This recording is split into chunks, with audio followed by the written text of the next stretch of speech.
Hello and welcome back to the Chemical Safety at Work podcast. It's great to have Mel back in the studio this week after her recent trip to Japan. How was it? The pics looked awesome. It was amazing. Thanks, Pat. Such a great time. Yeah. Lots of sightseeing, lots of good food, good people, and a bit of snowboarding in there as well. Lovely. Yeah, I'm definitely keen to go to Japan. For sure. Sounds great. In this episode, we wanted to revisit everyone's favourite topic, lithium-ion batteries. So we just want to talk about some of the risks involved with lithium-ion batteries again, and that's for a couple of reasons, right, Mel?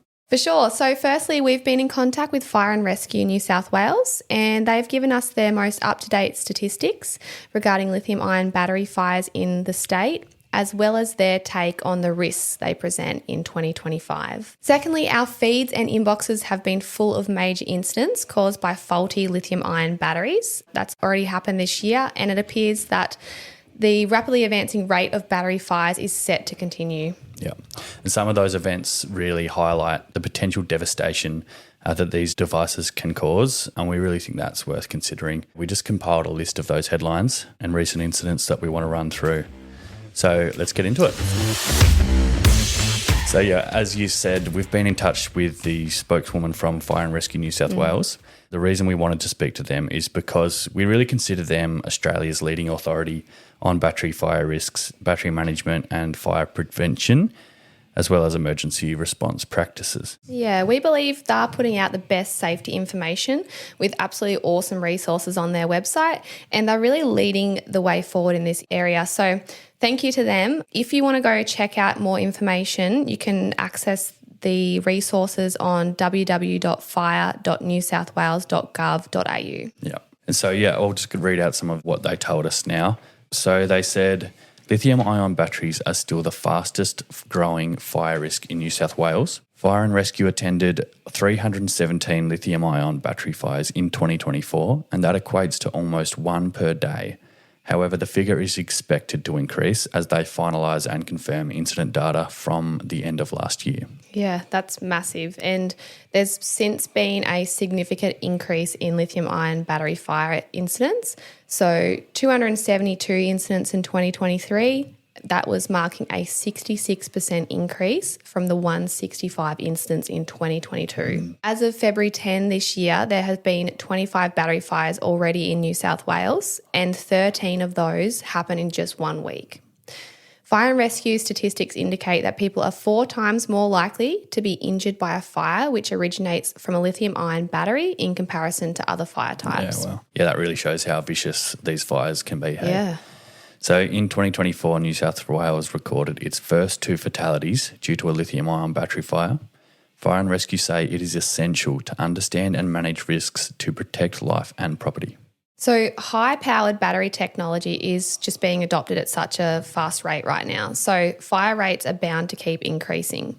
But let's see what we can do to combat that with some information and awareness in 2025.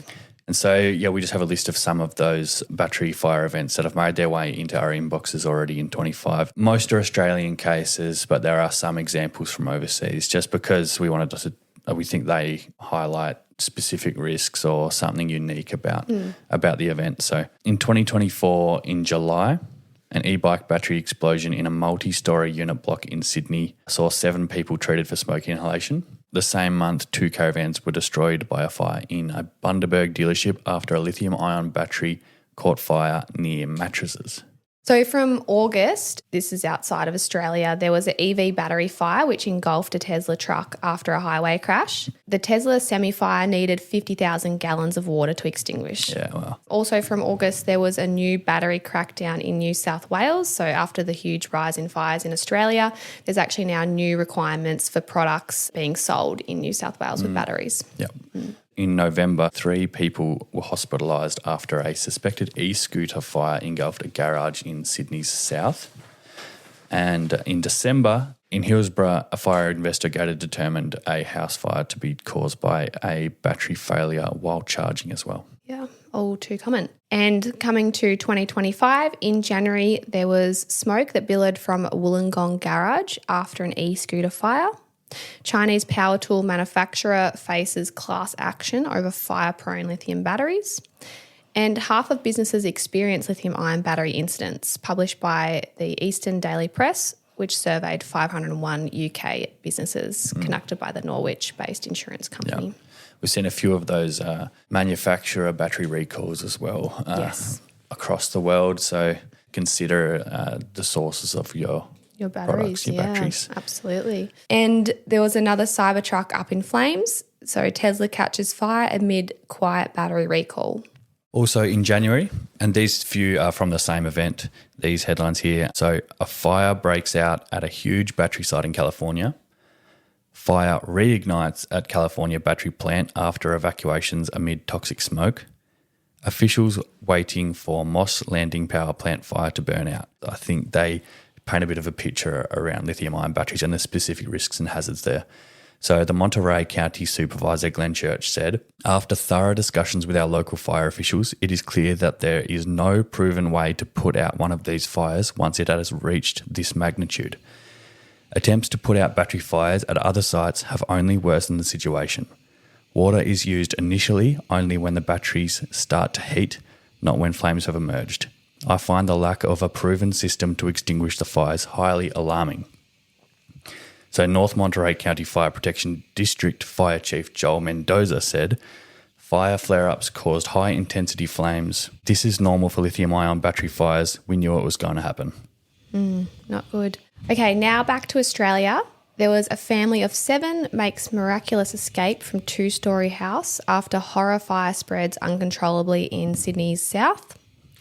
While the cause of this fire is still officially under investigation, firefighters noted several lithium-ion batteries were on charge in the garage at the time of the fire, and this will form part of the investigation. Yeah, so it's interesting. It's becoming one of the first things that they look to identify when there's a structure fire or a house fire like that. Yeah. And then obviously the rapid rate of the fire taking off. So yes, scary. Very. In mid-January, FRNSW Commissioner Jeremy Fetchwell reminded the public of the danger of lithium-ion battery-powered devices. He said, time after time, we see situations where occupants find themselves trapped by a fire caused by faulty lithium-ion battery fires. Residents can't escape, leaving them exposed to toxic and explosive gas expelled by the batteries and the intense fires that generally follow.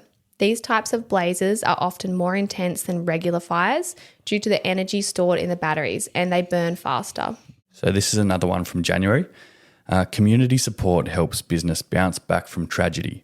On January 21, a family business, Power Batteries, in Nairn, South Australia, had its workshop destroyed in an e-bike battery fire. And these next ones are the same incident. Gold Coast unit explodes in flames as hot e-scooter battery put in a freezer. And man's dramatic escape from Gold Coast fire after e-scooter battery explodes at Southport home. The firefighters in that instance said that the man had tried to cool an overheating battery by putting it in the freezer and said rechargeable batteries in thermal runaway should never be put in the freezer. And this one's from January 30. Melbourne warehouse fire fueled by lithium-ion batteries sends smoke over Cheltenham. Lithium-ion battery fire prevents police from saving driver stuck in a burning Tesla. So that's just going to show the challenges that are presented to emergency services as well, just as these, especially EV lithium-ion batteries, are so large and powerful, hot and intense, they can't get close enough. Yeah, and that's all just happened just in January. So in February 2025, a man was injured by shrapnel in e-scooter explosion at Sadler in Sydney. Lithium battery completely destroys plane just before takeoff. 176 people emergency evacuated. And I'm just going to read off a couple of lines from this one to give some context. So, cause of fire. Authorities are investigating the cause of fire, with initial reports suggesting that it may have been triggered by a portable battery stored in an overhead bin. Photos on the internet show the top of the plane's fuselage completely burned off. Yeah, well, imagine if that plane had been in the air. Like, there's not a whole lot you can do. There's nothing you could do. And that could be a camera battery in someone's backpack or a power bank or, who knows what it is. So from these stories, you really get a sense of those specific risks and the specific fire hazards posed by batteries and the severity of a battery fire and the potential consequences. Yeah, there's a lot at stake here. So battery fires are explosive, fast burning, extremely hot. They release toxic fumes and are near impossible to extinguish. So we've got a few tips in here on how to store and handle lithium-ion batteries. Don't overcharge them. Monitor charging and unplug them at between 80 and 100% charge, but just don't leave them on charge overnight. Store and charge them in cool, dry locations. Select a safe surface to charge on, preferably a hard, non-combustible surface. Correct certified high-quality charger. Handle batteries with care to avoid damage, and inspect batteries for damage before using them or putting them on the charger. Consider the location and the surroundings of your batteries, especially powerful batteries like e-bike batteries. Don't leave them in the doorway of your apartment. Say if a battery, evacuate. You're stuck. Discard dead batteries with the terminals taped at registered recycling drop points, and use dedicated battery storage and charging devices. Thanks, Pat, and thanks to those listening to today's episode. I hope you found this insightful, learning about the risks and the events that have been happening recently. Please stay safe out there, spread the word about for battery safety measures. If you see a situation that doesn't look safe, point it out and help educate and inform your friends, families, colleagues and neighbours. For more information on lithium-ion battery safety, head to the resources page on the Storemaster website or www.fire.newsouthwales.gov.au.